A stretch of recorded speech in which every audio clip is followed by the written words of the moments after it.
Today I will speak about the fascia and scoliosis.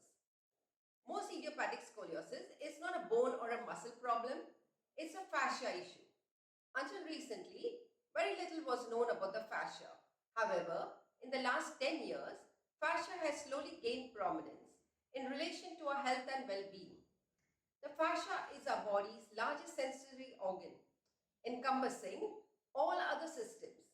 It's our inner scaffolding, crucial to our posture and movement. It begins beneath the skin and goes deep into our body.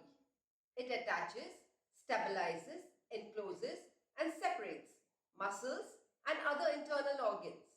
It keeps everything separate and yet interconnected.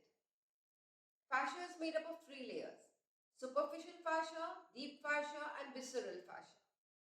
Primarily, it is made up of collagen and elastin.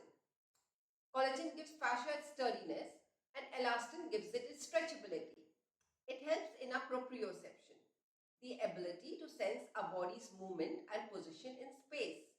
Most importantly, our fascia contains interoceptors, which are sensory receptors that provide input to our brain's insula, the feeling center of our brain. The nervous system and fascia are intricately interwoven. Any changes in our emotional landscape trigger changes in our fascia. Our thoughts and emotions affect our fascia. When we are tense, fearful, or worried, our fascia automatically tightens. And when we feel safe, loved, and calm, it relaxes. The fascia is in a constant feedback loop with both sympathetic, fight-flight mode, and parasympathetic, rest and digest side of our nervous system. This helps us survive in our environment. During trauma, the fascia reacts defensively by tightening and armoring to protect the body from perceived danger and threats. We go into prey mode, a postural stance to hide, stay down, and keep out of sight of the danger and predators. Since my mother died when I was 11, my environment became fear-filled and neglectful. I had to deal with sexual abuse, a violent father, neglect, and bullying. I felt so afraid and lost. I had no one to turn to.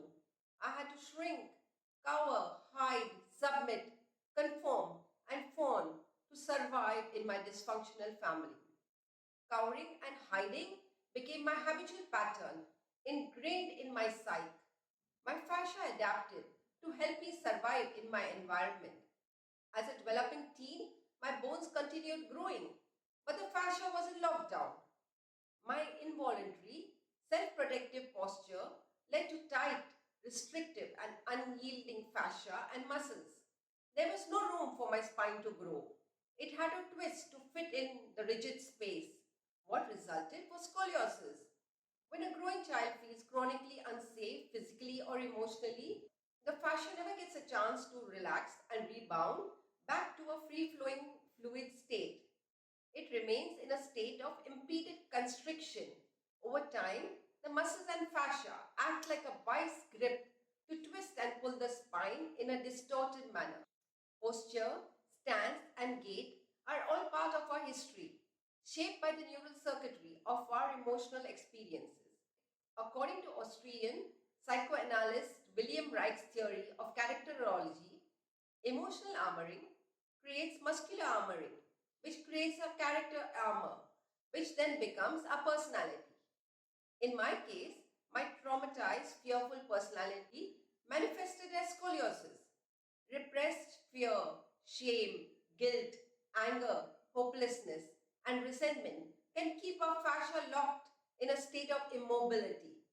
That's how we remain stuck in our past. Unless we can feel safe enough to let go of the self-protective state of our nervous system, our body will continue holding the armored scoliotic stance. All the physical therapies and healing modalities will be useless until we also address the issues in our mind, those repressed feelings and beliefs. The mind-body system is an interconnected and interrelated system. Neither works in a vacuum. Check out my fermented blue pea flour drink.